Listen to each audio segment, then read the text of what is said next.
Hello chess friends and welcome to your Art of Chess channel and welcome to an absolutely crazy and chaotic gameplay by the latest version of Stockfish, the powerful Stockfish 16.1. Today we see the fish battling it out against another top engine Koivisto in a crazy Trompowsky attack with the white pieces. So today we'll see the Stockfish engine playing really one of the most aggressive openings that you can play, and there are certain rules I would say in the Trompowsky attack. You should actually not count pawns when you play with the white pieces, and that's exactly what Stockfish did here. Stockfish sacrificed 3 pawns in the beginning just to have really an amazing and spectacular attacking formation, and when the fish is building an attacking formation, you know the grip, then you're getting simply destroyed with tactics all over the board. So let's dive now into the game with the white pieces. The fish open with the move d4. We have knight f6 by Koivisto, and now comes the ultra aggressive Trompowsky attack with the move bishop to g5, e6. Now comes knight to d2, preparation of course to hit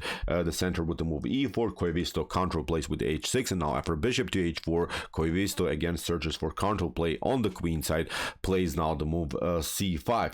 You could of course play more positionally by playing the move e3, which I think would be still solid for both sides, but now Stockfish goes into aggressive method with the move e4. This is the way to go. We have c takes d4. Stockfish sacrifice now pawn, but continues now with e5, aggressive attack. What should black do? Of course you have to play g5 because the knight was pinned, and now of course the Stockfish retreats simply to g3 because you cannot take of course e takes f6. It doesn't bring you anything because here after g takes h4 you get the queen here, the rook is coming into the game, you may be developing, but now after d5 I think queenside calcing, bishop to d6. Black should be better here. Black has I think really an amazing bishop pair, will eventually get the goal. I think the basic goal would be of course to somehow push the pawn e5, getting the bishop out, knight to c6, probably even queenside calcing would be possible in this line for black, so this is not a good option here for Stockfish. That's why after bishop to after g5 Stockfish plays simply bishop to g3. We have now knight to d5 and now h4, of course undermining this space advantage that black built here with this g5 move. We have now queen to b6. Koivisto goes for the pawn on b2, and you can guess what the fish is doing. Stockfish simply ignores this tiny little threat here by black. Stockfish says, take whatever you want to, but I rely simply on my piece activity. I'll simply destroy you with my minor pieces. So Stockfish continues now with the move knight to f3. Koivisto accepts the poison pawn on b2, plays now queen takes b2, rook to b1, and now Koivisto takes another pawn. So far Koivisto took now 3 pawns, but look at this. Almost all pieces of whites are out. Now even the bishop is coming with the tempo against the queen. The queen has to step back, the rook follows up, so Stockfish simply continues the attacking flow. Here you see black has a problem. Black has of course a lack of development, has gained some material, but these pieces have to come out. If they don't come out, of course you're simply getting destroyed. So from rook to b5, that's why queen to a4 here played by the Koivisto chess engine, and now comes another stunner here by the fish. Stockfish plays now the beautiful rook takes d5, sacrifices the rook for the exchange, simply relies, as I said, simply on these 4 minor pieces that are already out. And look at black setup. Black hasn't played with the light square bishop, hasn't played with the dark square bishop, the knight is on the starting square, rooks haven't played so far, and Stockfish is also 1 move far away from fully development, from calcing, also securing the king. So I think very, very messy position here for black. So after bishop to d5, we have now the move d3. The only move, this is an idea I think to somehow simplify the game, to trade off the queens. You want to of course to get rid of the queens, because when the queens are on the board, then the game is more tactical, the game is more dangerous. So after move d3, that's why Stockfish again ignores, says take whatever you want, but I'll simply get finally all of my pieces into the attack. So after kingside calcing, what should you do? If you take here with the queen, this actually would not be good because you get this one, queen to a1, indirectly, of course, hitting the rook here on this diagonal. And even if you try to cover that, then there is this problem: rook to c1. You lose the bishop on c8, and I think afterwards the game is over for black. So you see very tricky stuff that Stockfish prepared here for kingside castling. So that's why d takes c2, played by Koivisto. Koivisto keeps now this pawn, and of course also Stockfish keeps the queens on the board, which is, I think, very important. Stockfish continues with queen to e2, queen to a3, with even the threat of the promotion. So that's why Stockfish covers so far the c1 square with the knight and the rook. We have a knight to c6. Finally, Koivisto got a piece out, but it's a little bit too late. I think Stockfish simply continues with queen to c2. We have now g takes h4. We have bishop to h4, and now after bishop to e7, Stockfish continues now with rook to d1. Good move by the fish, of course, attacking somehow here also the center of the board. Kingside castling in any of these lines, I think, is not possible for black. It's a suicide because you have weakened too much your structure here. But look at this: in order somehow, I don't know, to castle queenside, I don't know, you have to play b6, maybe even d6.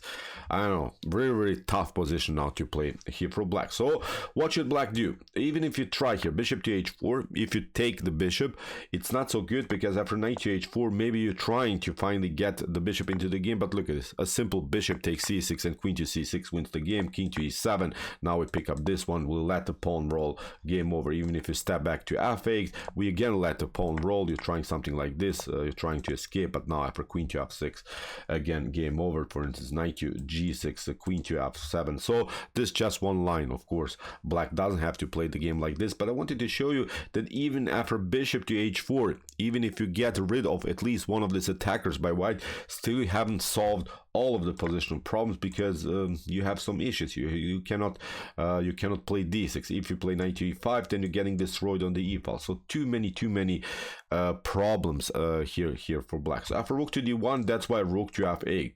Koivisto is trying to keep now the position somehow glued together, but Stockfish continues now with a beautiful bishop to f6. If you take, of course, then again the e file gets open and you're getting destroyed.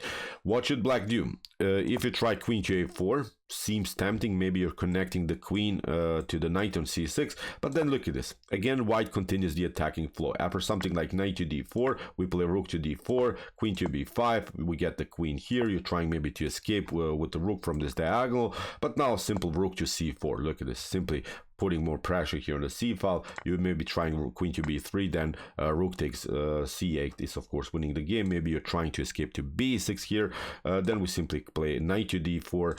You're trying maybe finally to get the light square bishop into the game, but it's simply not working. Too much pressure here. Look at this, you're trying takes, look at this, knight to f5. I'm just showing you really some options how to lose even faster in this particular game. So instead of this move, knight takes d4, you could maybe, when the knight is coming here on d4, you can maybe try a5.